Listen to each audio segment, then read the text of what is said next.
You're an ex-CFO turned founder CEO. Any learnings or any advice to, someone who might be a CFO today that's thinking about starting their own business? I always have such a hard time answering this because I feel like my story, there's so many like happenstance, like accidental things or unexpected things that came about, like from becoming a CFO at all to, working for these startups that did really well. And a couple pieces of advice, like know who you really are, right? Like know what your strengths are. I'm pretty creative. I'm pretty scrappy. I work really hard. I'm not very organized. I have pretty bad ADHD. I was not a great student in high school. I knew that. And that's part of why I wound up in the startup world to begin with, right? Startups win by figuring out exactly what matters and focusing relentlessly on that and letting everything else burn. If it's not going to actually move the needle for the business, just like let it be on fire, right?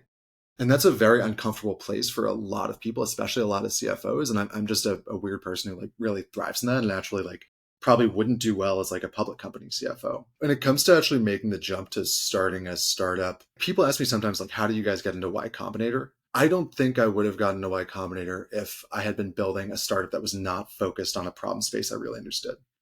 People talk about founder market fit. And I do not have founder market fit for like a consumer focused marketplace or something like that, or an iPhone app or something like that. But as a former CFO who also has this data systems background, I do have founder market fit for like this one very specific narrow slice. So I think just really being thoughtful around that and making sure to build around something you know a ton about.